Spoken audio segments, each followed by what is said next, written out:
किस्मत का फैसला। एक सल्तनत की कहानी। एक सल्तनत थी जिसमें एक राजा हुकूमत करता था।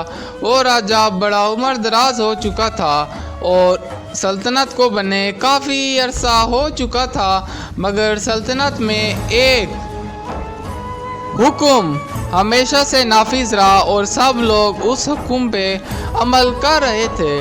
वह हुक्म क्या था कि कोई भी लड़का लड़की शादी से पहले एक दूसरे को बात करना तो बहुत दूर की बात है, देखना भी उनको इजाज़त नहीं होगी।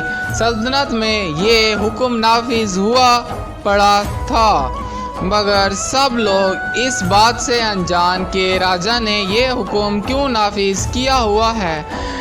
ना जाने राजा के दिल में एक डर बैठा हुआ था कि सल्तनत के पास ही जंगल में एक पहाड़ है, अगर हमने बदकारी की तो उस पहाड़ से आग निकलेगी, लावा निकलेगा जो पूरी की पूरी सल्तनत और सल्तनत के तमाम लोगों को बिल्कुल गर्क कर देगा, उनका किस्सा तमाम कर देगा। तब राजा इस हुक्म को बड़ी सख्ती के साथ लोगों पे कायम किए हुए था। एक नौजवान जो कि कम अकल था, वो बचपन से लेके जवानी तक सिर्फ और सिर्फ एक ही बात को सोचता आया कि जल्दी मैं जवान हूँ और मेरी शादी हो जाए। आखिरकार किस्मत ने उसकी सुन ली और उसका रिश्ता हो गया।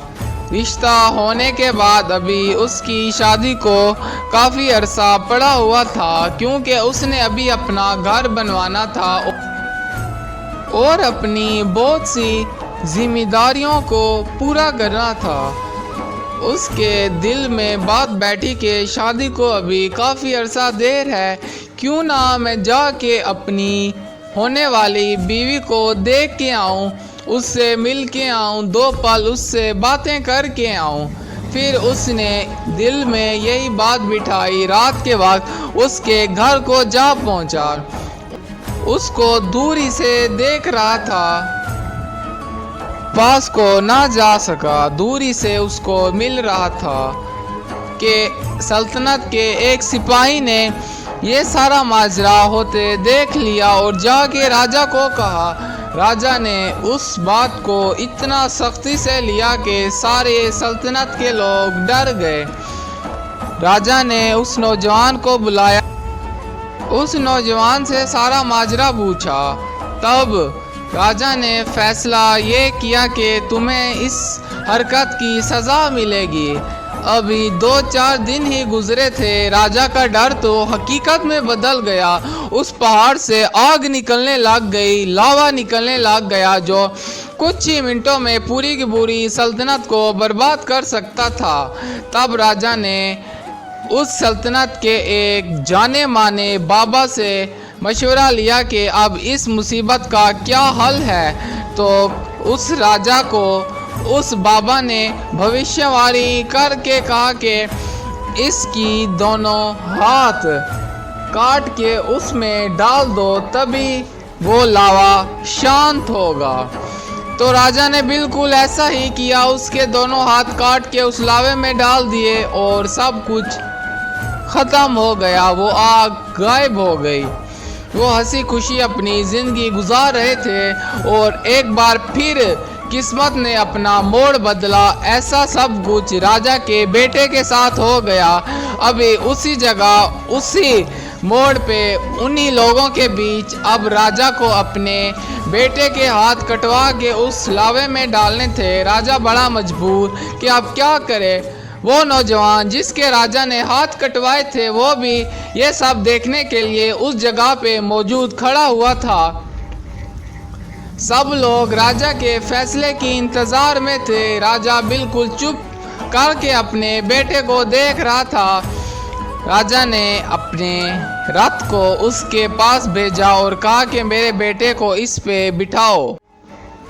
मगर राजा ने अपनी सल्तनत के होने वाले वारिस और अपने बेटे की जो आने वाले वक्त का बादशाह था, उसकी बिल्कुल भी परवाह ना की, क्योंकि उसने कहा कि फैसला, हुक्म सब लोगों के लिए बराबर है, चाहे वो मेरा बेटा हो या चाहे वो अवाम में से कोई फर्द हो। राजा ने हुक्म जारी कर दिया कि मेरे बेटे के बाजू भी कटवा के उस लावे में डाल दो, तभी वो लावा शांत होगा और हम सब की जान छूटेगी। तमाम सल्तनत के लोग ये सब होता देख रहे, राजा की वाह वाह कर रहे कि देखो राजा ने अपने जारी किए हुए हुक्म को इतना मजबूत किया हुआ है कि किसी भी फर्द को ये इजाज़त नहीं दे रखी कि वो उसके हुक्म को तोड़े, चाहे वो उसका बेटा ही क्यों ना हो। फिर जैसे ही सिपाही उसकी तरफ बढ़े, हाथ उसके काटने को, तभी ऊपर से बारिश शुरू हो गई। सब लोगों ने आसमान की तरफ देखा कि इतनी तेज़ बारिश हुई कि उस लावे की, उस आग का कोई नामो निशान ही ना बचा। सब लोग वहाँ से भाग गए। इतनी तेज़ बारिश हो रही थी कि किसी का पता ना चल रहा था। सबके दिल में सिर्फ एक ही बात थी कि राजा हक पर था, तो उसके साथ कैसे नाइंसाफ़ी हो सकती थी। तो यूँ राजा के बेटे की जान बच गई और उसको एक सबक मिल गया कि फिर कभी ऐसा नहीं करना।